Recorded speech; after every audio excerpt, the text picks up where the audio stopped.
Puji Tuhan, selamat malam. Kembali lagi kita bergabung dengan pembelajaran kita. Kita meneruskan, kita membahas kitab Korintus, 2 Korintus. Sebelum kita mulai, mari kita bersatu dalam doa. Pujian syukur kami naikkan kepadamu Tuhan Yesus yang baik. Kami bersyukur Tuhan untuk anugerah-Mu yang terus melimpah buat kami, untuk kami kembali boleh menikmati dari hari ke hari. Kami bersyukur Tuhan, Terima kalau kami kasih. boleh menjadi umat pilihan-Mu Tuhan Yesus. Terima kasih Tuhan, terima kasih. Ampuni segala salah dosa kami dari perkataan, pikiran, perbuatan kami. Tuhan ampuni kami, biar hidup kami boleh terus Amin. hidup dalam perkenan-Mu ya Tuhan. Amin. Kami bersyukur Tuhan kalau kami kembali boleh diberikan semangat lagi yang baru. Kami boleh diberikan pengetahuan, pengertian daripadamu untuk Amin. kami rindu belajar kebenaran firman-Mu. Tuhan, di tahun 2025 ini kami kembali memulai lagi Tuhan Yesus untuk belajar Tuhan Amin. Yesus mendengarkan kebenaran firman-Mu. Biar itu tidak lalu begitu saja Bu, biar itu juga Amin. tidak menjadi rutinitas kami Tuhan. Biarlah itu menjadi kerinduan kami mengenal Engkau Amin. lebih hari lebih dekat kepada kami Tuhan Yesus. Terima kasih Tuhan.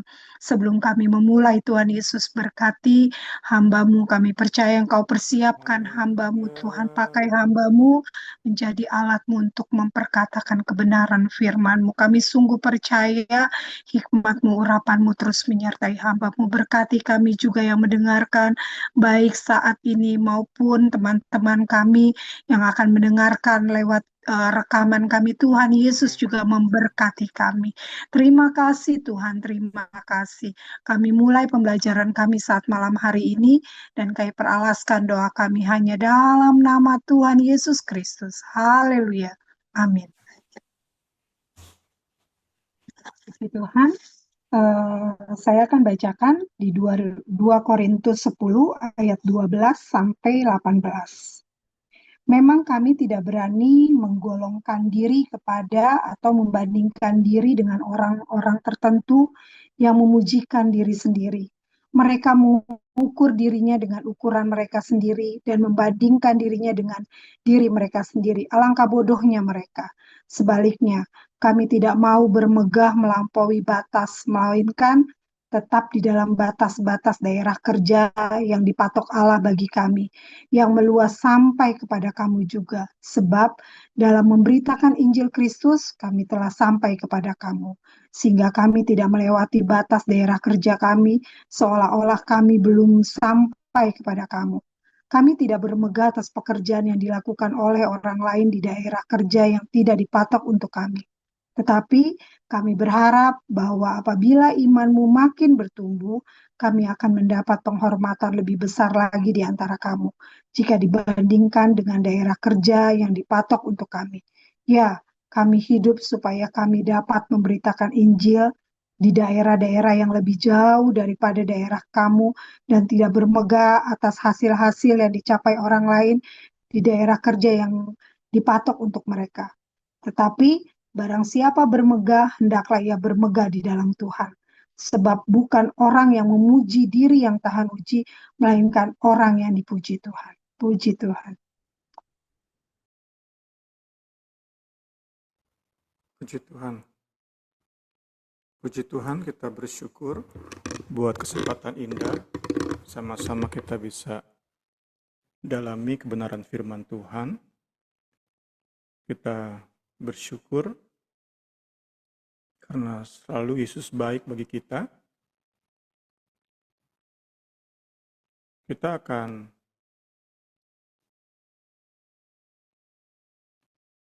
melanjutkan apa yang kita tinggalkan untuk liburan Natal dan Tahun Baru. Sekarang kita lanjutkan tetap di pasal 10 dari surat 2 Korintus.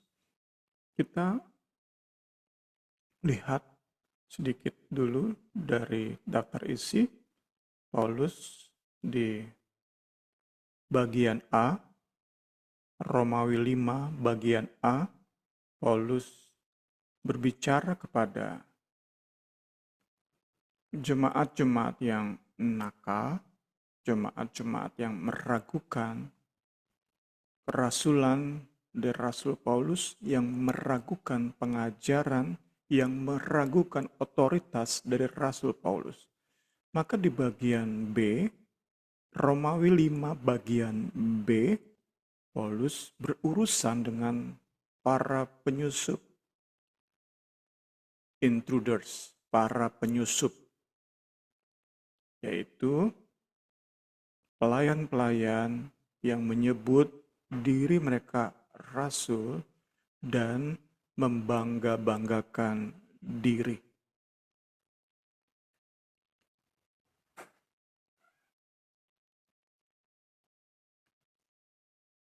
Kita lihat di bagian awal, puji Tuhan,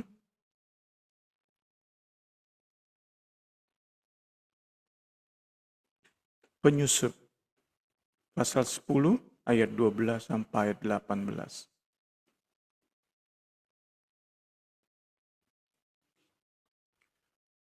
Kita lihat dulu sedikit latar belakang, background. Paulus sebentar lagi akan mengunjungi kota Korintus, jemaat Korintus. Jemaat yang ia rintis. Namun sebelum hadir di tengah jemaat Korintus, Paulus merasa perlu untuk membereskan beberapa hal. Itu latar belakang surat 2 Korintus. Secara khusus di pasal 10 sampai 13, Paulus menuangkan, mengekspresikan kerinduan tujuannya ini secara emosional. Pasal 10 sampai pasal 13. Sebagai puncak dari nasihatnya,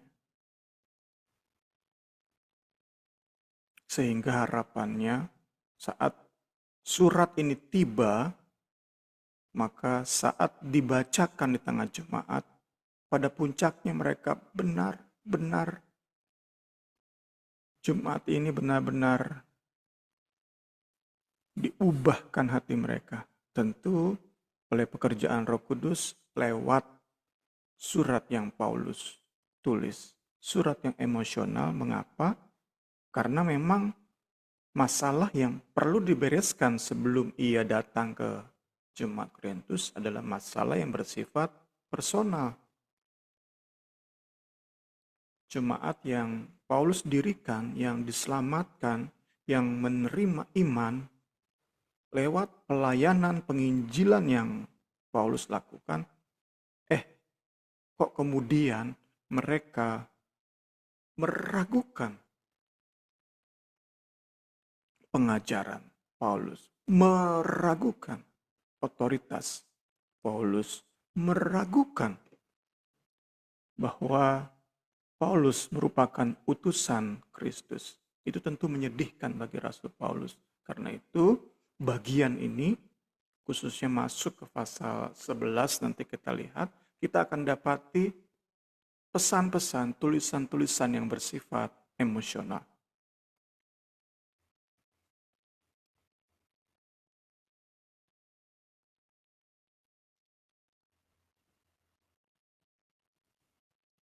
Tetap nasihat itu diberikan, tujuannya atau audiensnya adalah pemirsa, pendengar, penerima surat adalah jemaat Korintus secara umum. Namun mulai ayat 12 ini, bahasan khusus adalah para penyusup.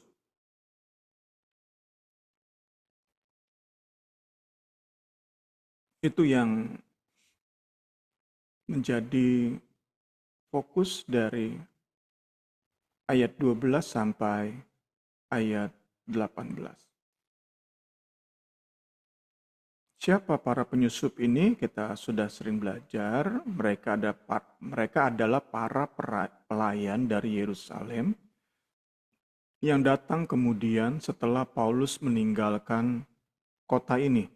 Setelah Paulus mempercayakan para penatua, para diaken untuk meneruskan pelayanan di gereja Korintus. Paulus tinggalkan untuk mendirikan gereja-gereja lain di kota-kota lain. Para penyusup ini datang dan berhasil dalam tanda kutip mempengaruhi cukup banyak jemaat untuk menjadi jemaat yang bandel, jemaat yang berontak, jemaat yang tidak tahu terima kasih kepada Paulus. Nah, adapun salah satu modus operandi para penjahat rohani adalah membandingkan diri mereka dengan Paulus. Mereka ngagul, membangga-banggakan diri mereka, membesar-besarkan diri mereka, sembari merendahkan, mengecilkan Paulus dan pelayanannya. Tentu maksudnya supaya jemaat ragu terhadap otoritas, terhadap pengajaran Paulus, dan kemudian bisa percaya kepada pesan yang para penyusup ini ajarkan. Ya, itu kiranya bisa menjadi latar belakang. Latar belakang itu yang membuat Paulus tulis ayat-ayat ini yang sudah kita baca. Paulus katakan, saya nggak berani. Ini merupakan gaya bahasa ironi kelas tinggi. Paulus bilang, aku nggak berani bandingkan diriku dengan mereka.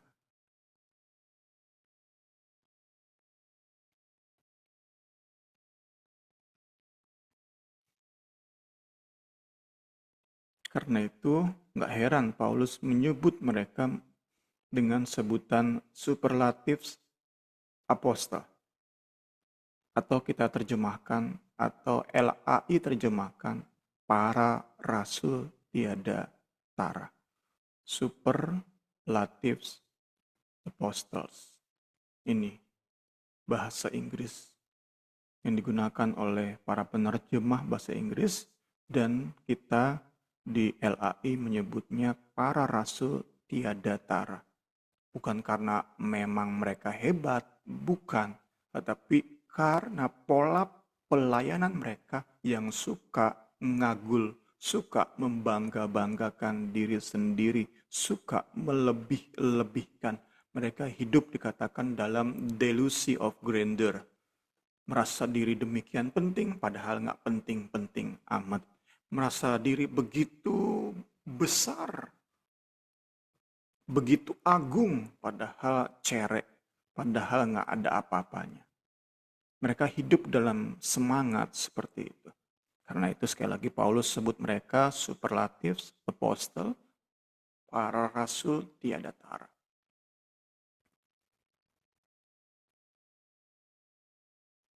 Paulus singgung mereka dengan gaya ironi bahwa ia nggak berani bandingkan diri dengan para penyusup yang gayanya ngagul ini.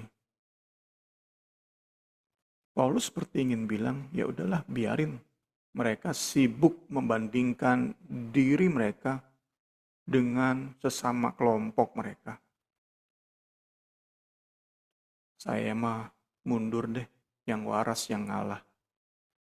Kemudian kita lihat juga untuk menyindir para penyusup ini, para intruders tadi, Paulus mengatakan bahwa ia tidak mau membanggakan pekerjaan orang lain, seperti yang para penyusup ini lakukan.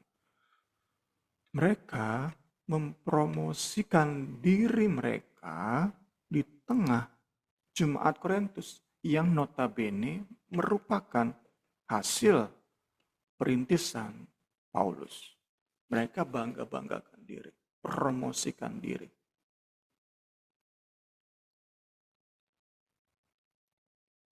Dan terakhir sebelum kita masuk ke ayat per ayat, untuk menyerang para penyusup ini, Paulus menegaskan bahwa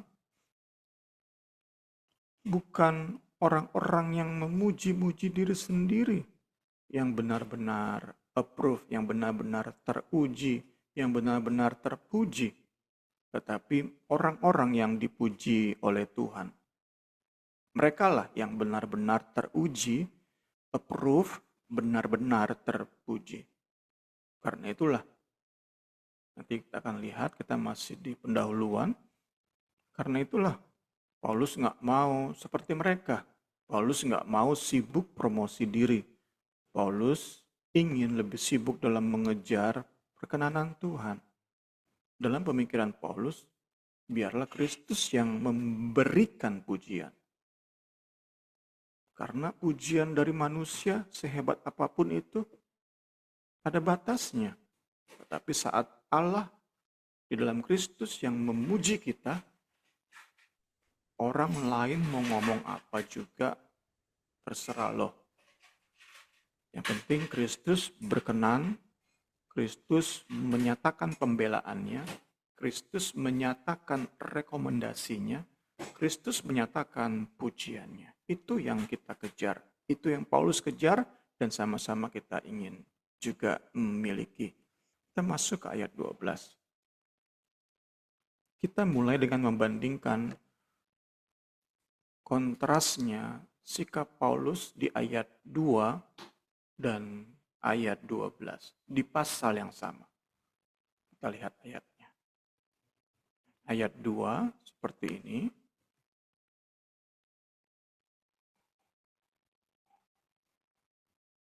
Aku meminta kepadamu, jangan kamu memaksa aku untuk menunjukkan keberanian dari dekat. Sebagaimana aku bertindak keras terhadap orang-orang tertentu yang menyangka bahwa kami hidup secara duniawi.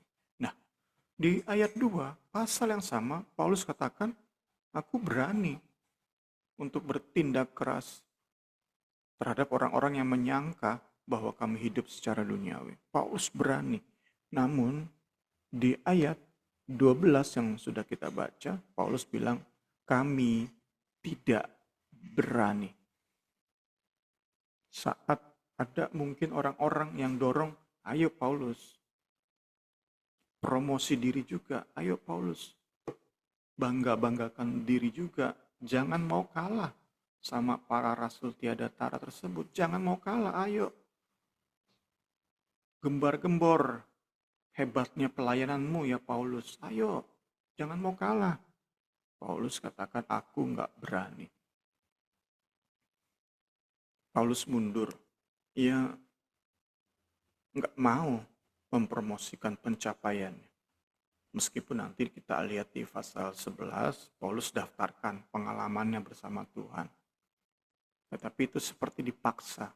Sebenarnya ia nggak mau untuk mendaftarkan pencapaian-pencapaian, mendaftarkan pengalaman-pengalaman luar biasanya, penglihatan, pewahyuan yang Tuhan berikan dalam hidup dia. Tapi seperti ia dipaksa.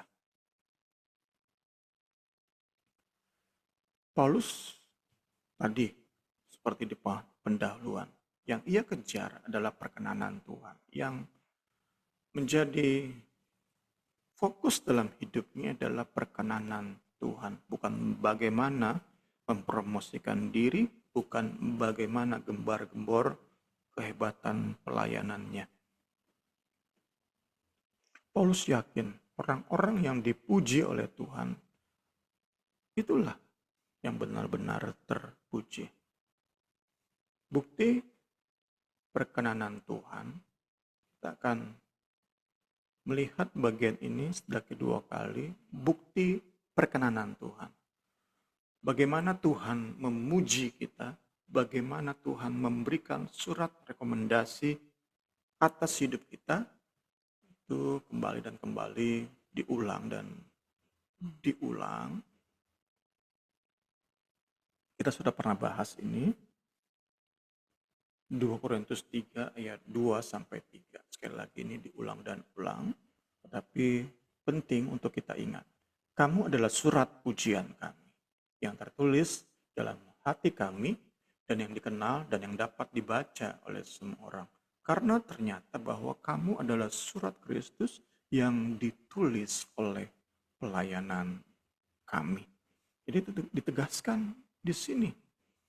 Ditulis bukan dengan tinta, tapi dengan roh dari Allah yang hidup. Bukan pada loh-loh batu, melainkan pada loh-loh daging, yaitu di dalam hati manusia.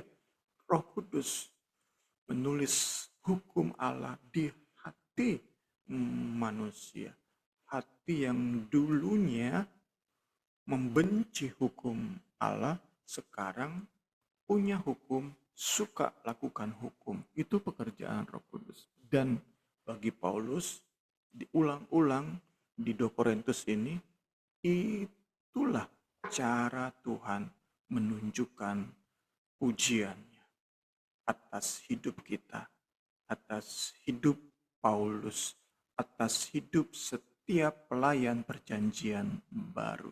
Yaitu bahwa lewat pelayanan kita ada jiwa-jiwa yang diubahkan hidupnya. Ada jiwa-jiwa yang di dalam hidup mereka terus terjadi perubahan, pertobatan, pengudusan. Dari hari ke hari ada pertumbuhan rohani. Itu yang Paulus tunjuk sebagai pujian. Karena itulah Paulus nggak sibuk menonjolkan diri. Tapi yang ia sibuk adalah mencari perkenanan Allah. Supaya Allah lebih dan lebih lagi memakai hidupnya. Membawa sebanyak mungkin orang untuk diubahkan hidup mereka.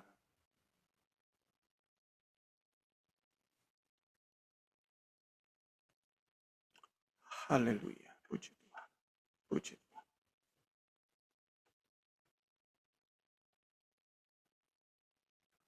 Saat kita bicara mereka, para rasul tiada tara tadi, mengecilkan Paulus, modus mereka adalah mereka berkata bahwa kami ini dalam berkata-kata lebih jago dari Paulus.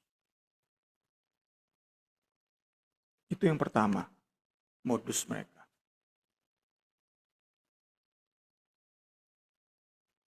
Tetapi menurut pendapatku, sedikit pun aku tidak kurang dari para rasul yang tak ada taranya itu. Jikalau aku kurang paham dalam hal berkata-kata. Ini yang merupakan serangan dari Rasul Paulus, terhadap Rasul Paulus, maaf. Inilah serangan para rasul tiada tara terhadap Rasul Paulus. Mereka kemungkinan besar memang lebih jago dalam berretorika, dalam memotivasi, dalam berkata-kata indah. Mereka memang lebih jago. Paulus berkata, mungkin memang benar aku kurang paham, kurang jago dalam berkata-kata, kurang lengkap kosakata yang aku miliki, yang aku kuasai. Itu poin pertama. Titik pertama di mana para rasul penyusup ini berkata, kami lebih hebat dari Rasul Paulus. Poin kedua adalah dalam hal penglihatan dan pewahyuan atau penyataan-penyataan. Mereka demikian gembar-gembor. Sering mereka, mungkin ya gambarannya hamba-hamba Tuhan, pendeta-pendeta zaman now yang berkata, yang sebentar-sebentar berkata, saya mendengar Tuhan berbicara, atau saya melihat Roh Kudus sedang berkarya di tempat ini. Saya merasakan Roh Kudus sedang menjangkau hati. Saya merasakan di jiwa saya Roh Kudus sedang bekerja dalam hidup jemaat di tempat ini. Itu kan kata-kata yang menonjolkan kemampuan seseorang connect dengan Tuhan, berhubungan dengan perkara-perkara rohani, dengan realita rohani. Itu kan cara-cara mempromosikan diri. Entah pendeta zaman now sengaja atau enggak, tetapi kemungkinan besar itulah yang terjadi di zaman Paulus. Mereka membangga-banggakan penglihatan-penglihatan dan penyataan-penyataan dan berkata, Paulus mah penglihatan yang ia terima, penyataan yang ia terima sedikit, enggak, wah, biasa banget. Yaitu 2 poin di mana Paulus diserang. Mereka membanding-bandingkan diri mereka dengan Paulus. Sekali lagi, metode ini Paulus tolak. Paulus mendingan mundur, yang waras, yang ngalah. Tetapi sekali lagi, saat ia lihat, oh ternyata gua diemin, kata Paulus dalam hati. Kok jemaat Korintus bisa ya terpengaruh dengan orang-orang semacam ini? Yang gembar-gembor, yang promosi diri, yang bentar-bentar berkata Tuhan berbicara kepada saya. Kok bisa ya orang-orang Korintus yang saya lahirkan? Mereka kok seperti itu? Kenapa ya? Nah, itu tampak yang memaksa Paulus untuk tulis surat 2 Korintus, yang memaksa Paulus untuk kemudian nanti di pasal 11 Paulus daftarkan pengalamannya,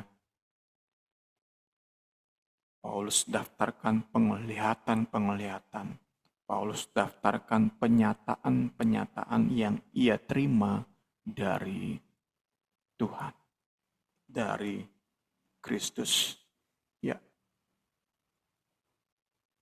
Ya, saya ingin sedikit menyimpang melihat ayat ini, suatu bahasan yang sering membingungkan. Jika mereka ini sesat, kenapa mereka terima penglihatan, terima penyataan, terima wahyu ilahi? Apakah ternyata yang mereka lihat itu dari iblis? Atau awalnya benar mereka terima dari Allah, tetapi kemudian mereka menjadi sesat? Atau sekadar halusinasi mereka? Atau seperti apa? Sangat sulit dijelaskan. Itu kan bisa dihubungkan dengan yang menjadi fenomena saat-saat ini. Sangat sulit dijelaskan. Misteri.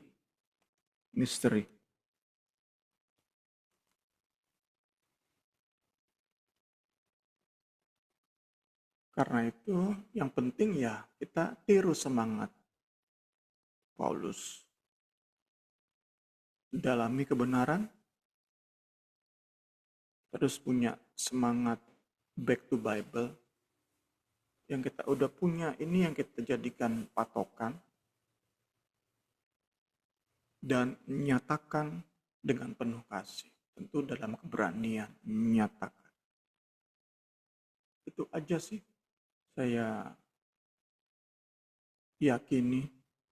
Karena kalau kita sibuk menghakimi pendeta-pendeta semacam ini, yang bentar-bentar dengar malaikat ngomong, bentar-bentar dalam mimpi malaikat cerita, bentar-bentar dipeluk sama Tuhan Yesus, bentar-bentar cerita ke neraka lah, ke surga lah. Kita sibuk menghakimi mereka, capek kita.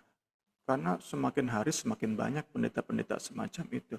Dan semakin banyak muncul di timeline kita, di medsos kita. Capek kita menghakimi mereka. Yang penting adalah lebih orang-orang terdekat kita, orang-orang yang terima pelayanan kita. Kita nyatakan kebenaran dengan penuh kasih, dengan penuh kesabaran. Ini loh yang benar. Ini loh yang benar. Jangan mudah terpengaruh oleh orang-orang yang mengaku punya pengalaman hebat dengan Tuhan, sering ke neraka, pernah ke surga. Jangan itu menjadi patokan bahwa apa yang ia ajarkan pasti benar. Apa yang mereka ajarkan pasti benar. Ini loh yang benar. Ini loh yang dasarnya kuat. Ini loh hasil penyelidikan Alkitab yang teliti, yang dapat dipercaya. Puji Tuhan, puji Tuhan, puji Tuhan. Belajar dan belajar terus. Sehingga kerinduan kita sama-sama. Orang-orang terdekat kita nggak dipengaruhi oleh pengajaran sesat. Meskipun pengajaran tersebut hadir dari pendeta yang katanya hebat banget. Tuhan Yesus menolong kita. Kita masuk ke ayat 13. Ayat 13 kita masuk. Yang menjadi sikap Paulus adalah bahwa yang ia mau banggakan apa yang merupakan karya Tuhan di hidupnya. Itu banggakan di sini bukan dalam kamus para rasul tiada tara tadi yang membanggakan diri, menyombongkan diri. Kata membanggakan dalam kamusnya Paulus adalah memuji-muji. Bersyukur kepada Allah yang berkarya dalam hidupnya. Itulah yang Paulus ingin banggakan. Dan inilah yang ia maksud dengan kami tidak mau bermegah melampaui batas. Di mana Paulus dipercayakan, disitulah ia melayani, disitulah ia melihat Allah bekerja luar biasa, dan disitulah ia berbangga karena Tuhan, karena karya Tuhan, karena bukti-bukti rekomendasi, pujian dari Tuhan atas hidupnya. Jadi kita lihat bahwa Paulus itu tahu batas-batasnya, tahu his measure, tahu his field, tahu batasan-batasan, batas-batas pelayanan. Karena itu ia pun berharap para penyusup ini tahu batas mereka.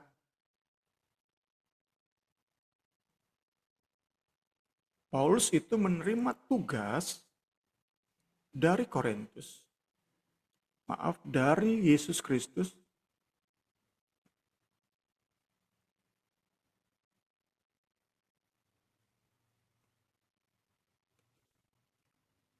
Di jalan menuju Damaskus untuk melayani orang-orang tidak bersunat. Orang-orang non-Yahudi. Sekali lagi, batas pelayanan Paulus sesuai dengan apa yang Kristus percayakan saat ia berjumpa dengan Kristus di jalan menuju Damaskus adalah bahwa ia akan melayani orang-orang non-Yahudi, orang-orang tidak bersunat. Tugas ini menerima penegasan ketika Paulus berjumpa dengan Petrus dan Yohanes di Yerusalem. Kita lihat ayatnya. Tapi sebaliknya setelah mereka melihat bahwa kepadaku telah dipercayakan pemberitaan Injil untuk orang-orang tak bersunat, sama seperti kepada Petrus untuk orang-orang bersunat, karena ia yang telah memberikan kekuatan kepada Petrus untuk menjadi rasul bagi orang-orang bersunat. Ia juga yang telah memberikan kekuatan kepadaku untuk orang-orang yang tidak bersunat. Dan setelah melihat kasih karunia yang dianugerahkan kepadaku, maka Yakobus, Petrus, dan Yohanes yang dipandang sebagai soko guru jemaat berjabat tangan dengan aku dan dengan Barnabas sebagai tanda persekutuan, supaya kami pergi kepada orang-orang tidak bersunat. Ini batasan pelayanan Paulus, dan sekali lagi Paulus tahu batas-batas pelayanannya. Dan mereka, Petrus dan seluruh muridnya, kepada orang-orang bersunat. Yakobus dan seluruh muridnya, Yohanes dan seluruh muridnya untuk orang-orang bersunat. Hanya kami harus tetap mengingat orang-orang miskin, dan memang itulah yang sungguh-sungguh usahakan melakukannya. Jadi kita dapat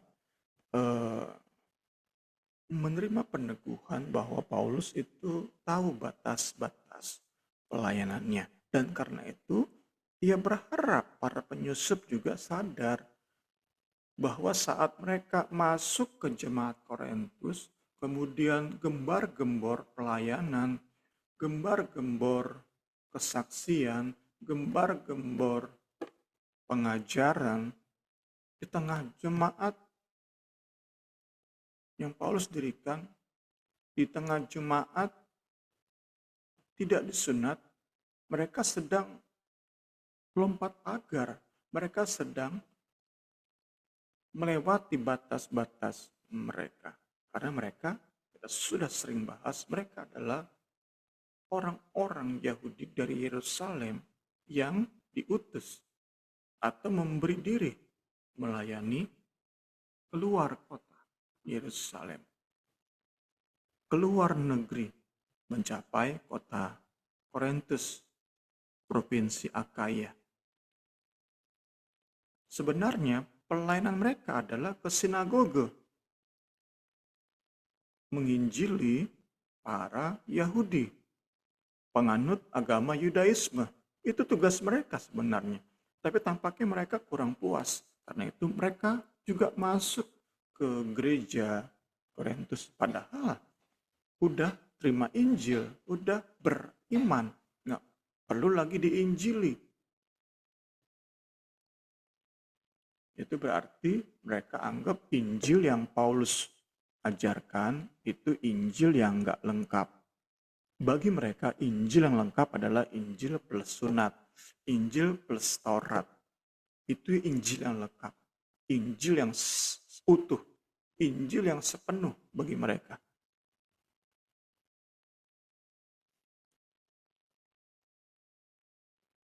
Ayat 14.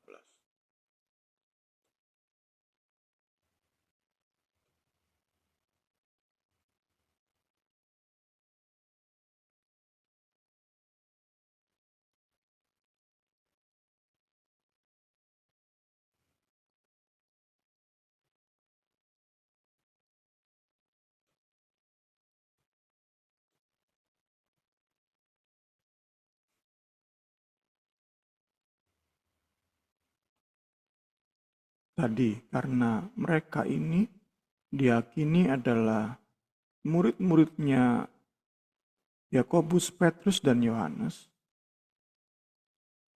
Saat kalau aja mereka hanya melayani di sinagoge kota Korintus, itu nggak masalah. Tetapi saat mereka masuk ke persekutuan jemaat Korintus yang sudah ditinggalkan Paulus, itu jadi masalah. Ayat 15 sampai 16.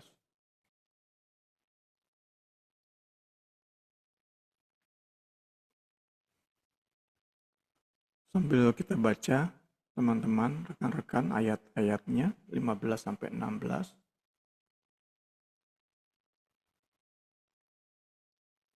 Paulus saat tulis surat ini telah meninggalkan kota Korintus untuk melayani, menginjil, mendirikan gereja di kota-kota lain. Dan lewat ayat ini, Paulus berharap bahwa warisan pelayanannya itu bisa diperluas oleh jemaat Korintus yang terus bertumbuh, hidup lebih lagi menjadi saksi Kristus, sehingga bisa memenangkan orang-orang di kota Korintus. Makin luas pengaruh pelayanan Paulus lewat orang-orang Korintus, lewat jemaat Korintus. Orang-orang Korintus, kota ini bisa lebih banyak dimenangkan penduduknya. Kemudian kota-kota di sekitar kota Korintus juga bisa dibawa kepada Kristus. Dan terlebih, harapan Paulus adalah lewat jemaat yang ia dirikan, jemaat yang kita katakan mayoritas tidak bersunat. Lewat mereka, Paulus harap itu juga menjangkau, menginjili orang-orang yang bersunat. Itu kan seperti bagi Paulus tadi lempar atau lompat pagar, melampaui batas-batas. Tapi saat itu terjadi secara organik lewat jemaat-jemaat yang terus bertumbuh, kita lihat di sini itu bukan sesuatu yang menjadi salah. Paulus berharap orang-orang yang bersunat pun bisa dimenangkan lewat kesaksian hidup, lewat penginjilan, lewat pelayanan jemaat Korintus yang terus bertumbuh di dalam iman. Puji Tuhan. Itu ayat 15. Di ayat 16, Paulus bandingkan dua kelompok. Kelompok pertama yang diwakili oleh Paulus adalah para pelayan yang memberitakan Injil kepada orang-orang yang memang belum mendengar Injil. Sedangkan kelompok kedua yang diwakili oleh para penyusup, yaitu mereka yang berusaha meyahudikan orang-orang Kristen. Mereka kita sudah belajar juga menyalahgunakan nama Petrus, Yohanes, Yakobus. Mereka menyalahgunakan surat rekomendasi yang diberikan oleh para rasul ini. Mereka memberitakan Injil ditambah Taurat, Injil ditambah sunat.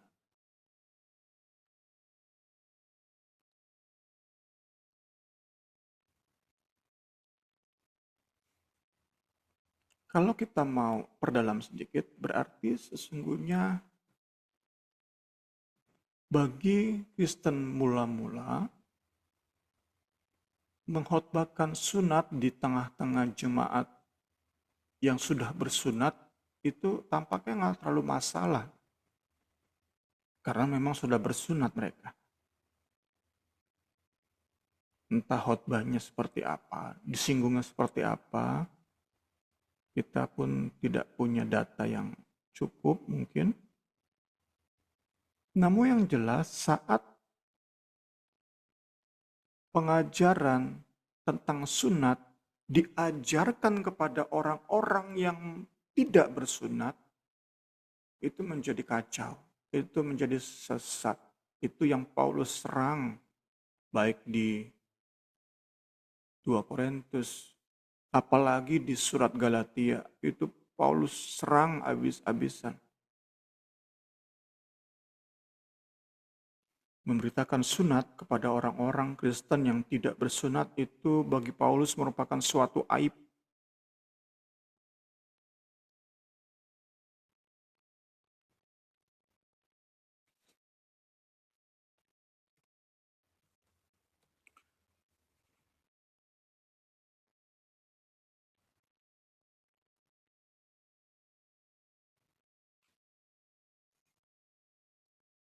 Kita pun bisa yakini sikap Paulus, keteguhan Paulus pada sikapnya, pada pendiriannya bahwa ia nggak mau membanggakan diri pada pelayanan orang lain. itu dipertegas saat Paulus tulis surat Roma. Kita bisa lihat ayat terlalu panjang, tapi teman-teman bisa lihat di Roma 15 ayat 20 sampai 29. Kita lihat di sana disinggung tentang persembahan kasih untuk jemaat di Yerusalem. Nah, kita lihat ada perbedaan mendasar antara surat 2 Korintus dan surat Roma. Kalau kepada jemaat Korintus, Paulus kita katakan nagih. Ayo, mana partisipasi kalian? Ayo, beri bagi jemaat di Yerusalem. Tetapi terhadap jemaat di Roma, Paulus tidak demikian. Paulus tidak mendorong mereka untuk memberi persembahan kasih. Mengapa? Karena diyakini jemaat Roma itu bukan hasil penginjilan Paulus. Paulus hanya tulis surat Roma untuk ngajarin mereka. Tetapi jemaat ini diyakini banget didirikan oleh Petrus.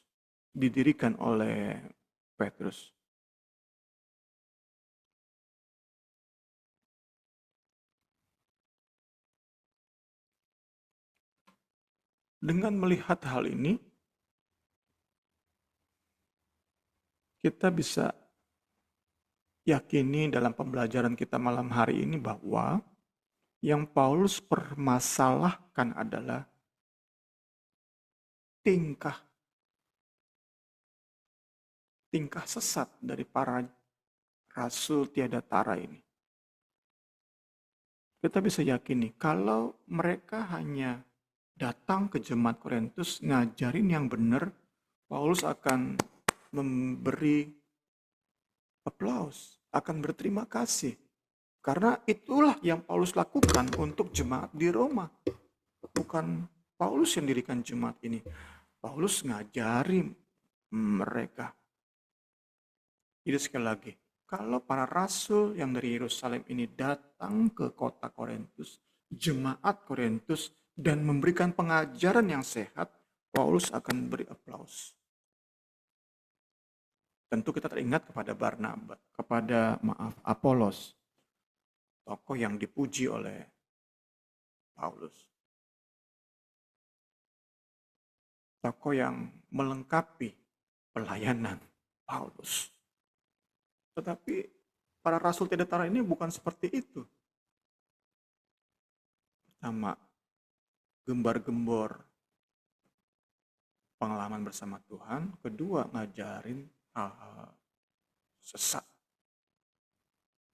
Ini yang dipermasalahkan oleh Rasul Paulus. Kita masuk ke ayat 17. Dengan mengutip Yeremia 9 ayat 24, kita lihat dari ayat 23, beginilah firman Tuhan, janganlah orang bijaksana bermegah karena kebijaksanaannya. Janganlah orang kuat bermegah karena kekuatannya. Janganlah orang kaya bermegah karena kekayaannya. Tetapi siapa yang mau bermegah, baiklah ia bermegah karena yang berikut, bahwa ia memahami dan mengenal aku. Bahwa akulah Tuhan yang menunjukkan kasih, setia, keadilan, dan kebenaran di bumi. Sungguh, semuanya itu kusukai. Demikianlah firman Tuhan. Paulus mengutip ayat ini untuk menyimpulkan pokok pemikiran yang ia mulai dari ayat 12. Paulus menyimpulkan di sini bahwa tingkah para penyusup yang membanggakan diri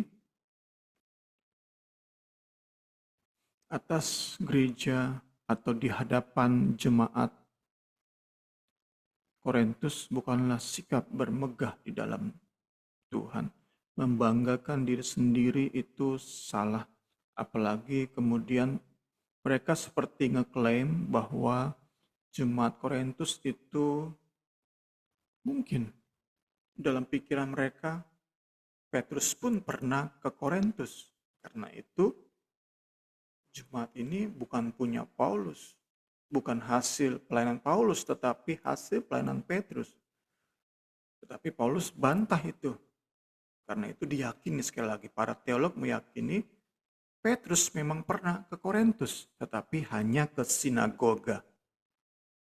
Sedangkan bagaimana orang-orang tidak bersunat di kota Korintus diselamatkan itu lewat pelayanan Rasul Paulus.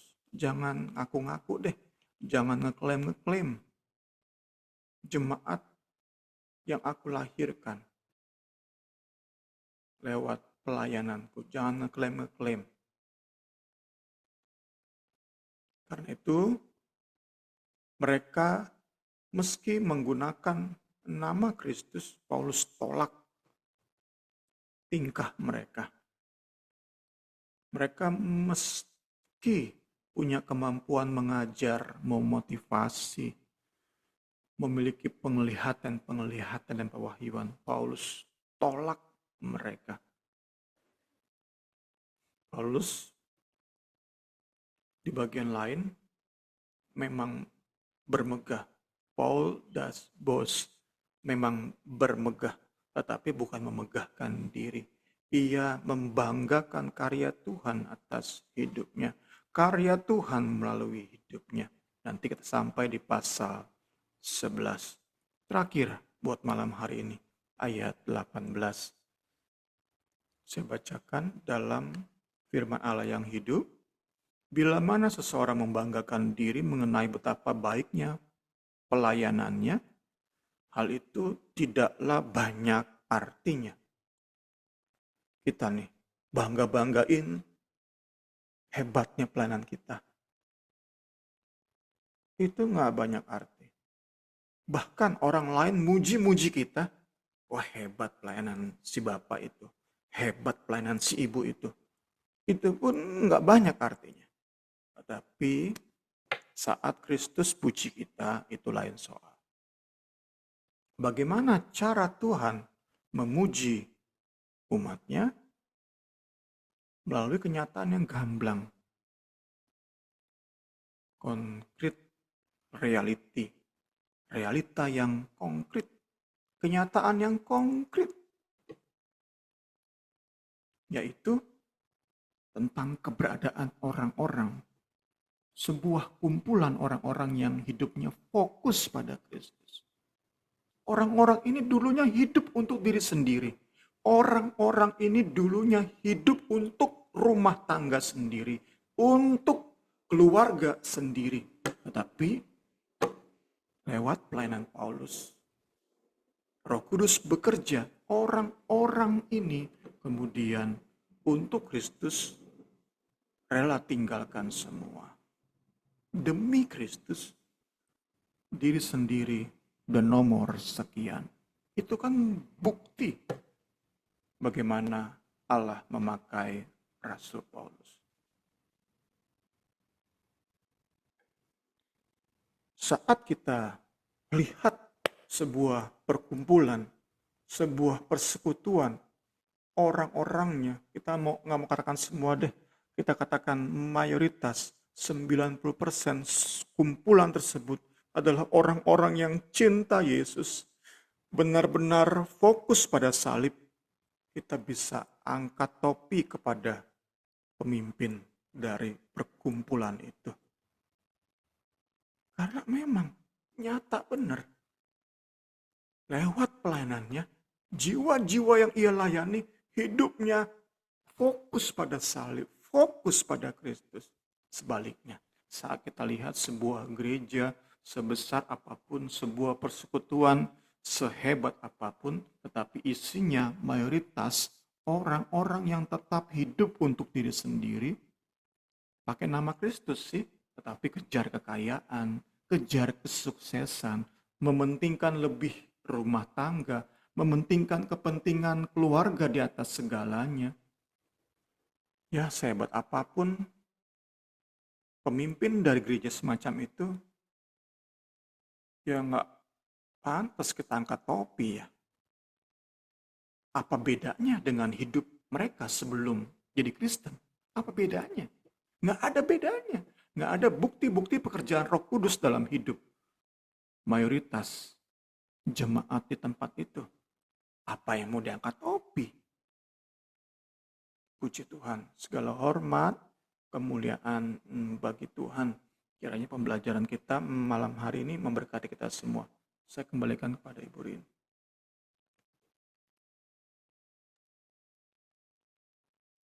Puji Tuhan, firman Tuhan yang begitu indah, pembelajaran malam ini mengingatkan kita dalam kita melayani Tuhan. Seringkali saya pribadi tanpa disadari gitu ya, sering apa ya, kebawa suasana omongan, maksudnya pujian orang gitu. Biarlah itu boleh kita kikis gitu, kita hilangkan itu. Biar hanya Tuhan yang memuji kita dengan pujian Tuhan itu, dengan kita bisa lihat orang-orang yang di sekeliling kita, kita layani itu boleh berdampak untuk kemuliaan nama Tuhan. Itu saja sih yang saya boleh dapat, biarlah kita boleh terus meneladani Paulus dalam melayani Tuhan, bukan membanggakan diri sendiri, tapi dia terus apa ya, mementingkan kepentingan Tuhan gitu dalam hidupnya. Itu aja. Mungkin teman-teman ada yang mau berbagi saat malam hari ini. Kita bersyukur di awal tahun kita diingatkan untuk terus lebih berdampak buat banyak orang. Ya, boleh dari siapa nih? Dari Agnes, dari Bow, dari Pak Guru, boleh kita berjumpa lagi saat malam hari ini di awal tahun. Ya, Ya, mungkin saya Pak Bogem dan Bu Rini dan Pak Gem mengomentari pembahasan malam hari ini. Ini bicara mengenai bagaimana Rasul Paulus mempertahankan keyakinan prinsipnya tentang pelayanan yang dia jalani. Memang pertentangan di sini ada 3 hal sebenarnya. Pertama adalah pertentangan Rasul Paulus dengan rasul-rasul yang lain, terutama Petrus, Yakobus, dan Yohanes. Ini disebabkan latar belakang mereka berbeda jauh ya, baik dari sisi intelektual, baik dari sisi latar belakang juga derajat dan sebagainya, memang jauh sekali, gapnya jauh sekali, sehingga pemahaman penginjilan yang mereka lakukan tujuannya sama, tetapi ada sedikit perbedaan yang meruncing antara Rasul Paulus dengan Rasul Petrus, di mana Rasul Petrus mempertahankan Injil dengan penekanan harus sunat. Nah, itulah yang kemudian kenapa di dalam Kisah Para Rasul 15, ketika sidang para rasul di Yerusalem, ini jadi perdebatan yang begitu meruncing antara kelompok yang dulu bersama-sama dengan Tuhan Yesus, Yakobus, Petrus, Yohanes, yang artinya tetap mempertahankan hukum Musa, dengan Rasul Paulus yang lebih orientasinya ke depannya dia diutus Tuhan untuk Gentiles gitu, untuk keluar, untuk lebih memberitakan Injil keluar Yerusalem, sampai nanti akhirnya ke Korintus, ke beberapa kota-kota, sampai ke Asia Kecil, kemudian sampai ke Roma, gitu kan. Jadi memang itu pertama. Jadi pertentangan Injil Rasul Paulus, penekanan kepada Injil real Kristus, dengan Rasul Petrus yang penekanannya Injil tapi harus juga disunat. Nah, aplikasinya buat kita adalah, nah ini yang sekarang kita mendapati ada beberapa kelompok yang tetap mempertahankan mungkin bukan sunat tapi juga hukum Sabat. Ya, saudara-saudara kita di Adventis ya, itu Injil ya Injil, tapi Sabat harus dipelihara. Nah, ini kan jadi sebuah standar ganda menurut kita. Kalau memang sudah bicara Injil Kristus, ya real Injil Kristus, tidak usah lagi dengan hukum Sabat lah, sunat lah, yang semuanya sudah digenapi dalam pribadi Tuhan kita Yesus Kristus. Itu yang pertama. Jadi memang ini menjadi pembahasan menarik menurut saya, menarik buat kita cermati bagaimana Rasul Paulus mencoba untuk tetap rendah hati, meskipun dia istilah kata secara knowledge, secara intelijensia, secara apa, dia jauh lebih unggul, ya kan? Dia bisa kuasai kitab-kitab, dia dibawa dengan guru Gamaliel, dibandingkan Petrus yang latar belakangnya nelayan gitu kan. Yang begitu kuat, yang begitu kolot lah katakan dengan istilah Yahudi gitu ya, dari hukum Musa. Bagaimana Rasul Paulus tetap dengan rendah hati, dia tetap nge-boast, tapi tetap di bagian ayat 15 itu kan katakan, kalau memuji jangan puji sendiri, tetaplah pujilah Tuhan. Itu yang pertama. Yang kedua itu masalah patokan pelayanan. Nah ini cakupan pelayanan antara Rasul Paulus dengan Rasul Petrus juga ini yang kemudian akibat dari ini jadi juga kesannya adalah terjadi pertentangan yang cukup beruncing. Ini klaim Rasul Paulus pelayanannya di sini, ini punya Rasul Petrus dan sebagainya. Tapi nanti di bagian akhir itu nanti ada bagaimana pernyataan Rasul Petrus. Dia begitu bangga dan begitu melihat Rasul Paulus ini benar-benar luar biasa. Dengan kerendahan hati dia menganggap memang apa yang Rasul Paulus lakukan tuh agak rumit, baik dari pengajaran dan sebagainya. Tapi dari sisi ketegasan dalam Injil, Rasul Petrus memuji Rasul Paulus. Jadi artinya untuk aplikasi buat kita, sangat sedih kalau kemudian banyak kelompok-kelompok Kristen yang dalam penginjilan atau misi itu masih terkotak-kotak gitu, saya lihat ya, masih terkotak-kotak. Semuanya sama visionnya, yaitu Matius 28 dan 19-20, tapi mungkin dengan wilayah kerja yang berbeda, dengan misi yang berbeda. Ada yang di dalam pelayanan gereja, pelayanan bisnis, ya kan, pelayanan anak sekolah, pelajar, mahasiswa, pelayanan rumah tangga. Namun semuanya itu hendaknya harus jadi satu kesatuan untuk satu vision, yaitu memenangkan jiwa bagi Kristus.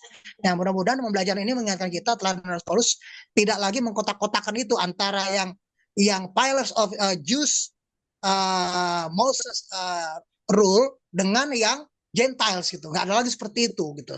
Nah, terus yang ketiga, ya bagaimana tadi dikatakan bahwa ketika kita dalam pelayanan bermegah, biarlah kemegahan kita itu hanya untuk Kristus.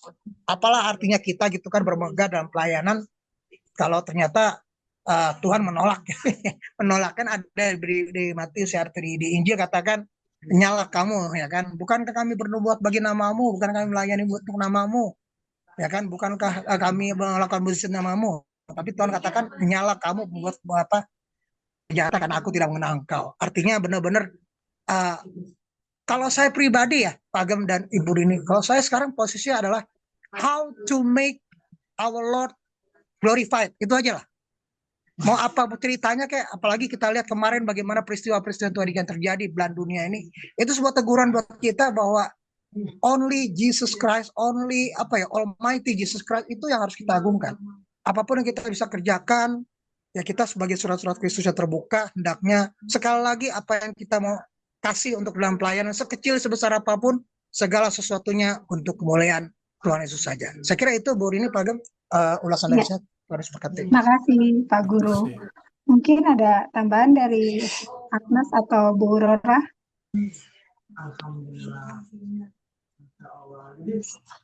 Nggak ada. Oke, kalau nggak ada kita tutup Bible Study kita malam ini. Nanti saya minta Agnes Yanas yang tutup dalam doa. Oke, Karin.